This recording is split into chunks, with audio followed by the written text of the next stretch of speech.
यात्रा हो गई, हमने मीडिया से आपके ज़िम्मेदार थे बात की और फिर वहाँ से हम किठौर गए। किठौर से हम मेरे ख्याल से हमने 3 बजे से 3:45-3:50 तक हमने वहाँ पर पैदल दौरा किया। फिर हमारे नुमान रोफिल साहब के घर में हम गए, वहाँ पर थोड़ा बहुत लंच का चाय का इंतज़ाम था, करके नमाज़ पढ़े और वहाँ से दिल्ली आने के लिए जब हम इस पिलखुवा के पास जो टोल गेट है वहाँ पर हम पहुँचे, हमारे साथ 4 गाड़ियाँ थी। हमारी गाड़ी के सामने हाजी साहब की टाटा सफारी थी जो पीछे आपके, और हमारी गाड़ी के पीछे और 2 फॉर्च्यूनर थे। तो जैसा हम टोल गेट के करीब गाड़ी स्लो हो जाती है, बैरिकेड होता है, तो एक बड़ी धाम से आवाज़ आई। तो हम बोले क्या हुआ, फिर दूसरी आवाज़ आई। तो हमारे साथ जो गाड़ी में हमारे दोस्त गाड़ी चला रहे थे यामीन खान, बोले भाई हमला हो रहा। तो हमारी गाड़ी से उन्होंने बड़ी क्विक थिंकिंग से इस गाड़ी को पुश किया, ये सफारी को, और वहाँ से निकले। फिर और एक आवाज़ आई, जब निकल रहे तो एक और आवाज़ आई। तो मेरे ख्याल से 3 से 4 राउंड की फायरिंग हुई। हमारी गाड़ी के लेफ्ट साइड के ऊपर 2 होल्स के निशान है, एक गोली शायद, और एक निशान है लेफ्ट साइड मडगार्ड के ऊपर। हम जब गाड़ी से आगे बढ़े तो क्योंकि हमारी गाड़ी को हमने पुश किया, मारा, राइट साइड का टायर पंक्चर हो गया। फिर वहाँ एक फ्लाईओवर है, वहाँ पर गाड़ी रोककर हम इस गाड़ी में बैठ गए और दिल्ली को आगे, क्योंकि हमको लगा कि रेकी कर रहे थे, फॉलो कर रहे थे हमको। हमारे जब ये हमला हो रहा था, हमारे पीछे जो फॉर्च्यूनर थी जिसमें हमारे एक्स मेयर माजिद थे, उसके ड्राइवर ने एक शूटर पर गाड़ी चढ़ा दी एक ऊपर।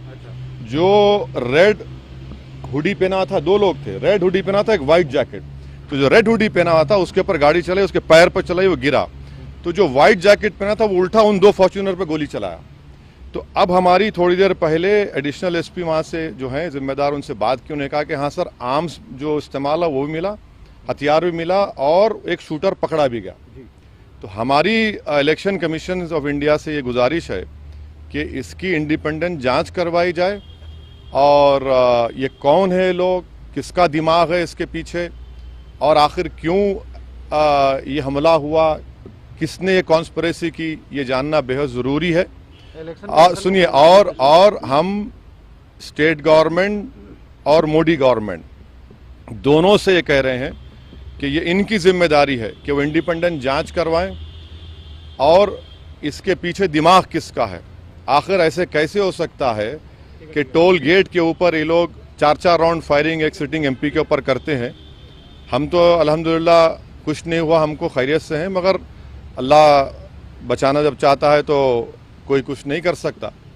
मगर आज ये हुआ है। अभी देखिए, हम तो क्या उम्मीद करते हैं कि आपको क्या लगता है कौन हो सकते हैं आखिर? नहीं, मुझे देखिए हमको कई बार लोग धमकी देते हैं, कई बार बहुत सी बातें करते हैं।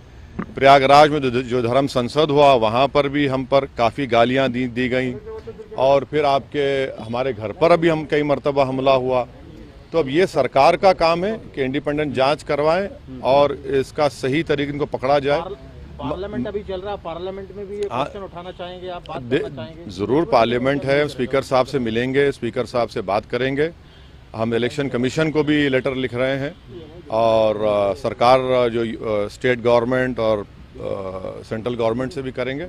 मगर अल्हम्दुलिल्लाह अल्लाह करम में खैरियत से। ये ना सिर्फ कंडेमनेबल है, बल्कि तो सबको सोचना पड़ेगा कि आखिर ये कौन लोग हैं जो इतनी हिम्मत करके गोली भी चला रहे हैं और ये सब हरकतें कर रहे हैं। सर, इलेक्शन से ठीक पहले ये सब क्या दर्शाता है? हाँ, अब नहीं मालूम मुझे। अगर ये लोग, ये मारने वाले अगर ये समझ रहे हैं कि हम पीछे हट जाएंगे, हम डर जाएंगे, हम शुरू दिन से कह रहे हैं कि जब तक हमको अल्लाह जिंदा रखेगा हम जिंदा रहेंगे, जिस दिन हमारा वक्त आएगा हम चले जाएंगे।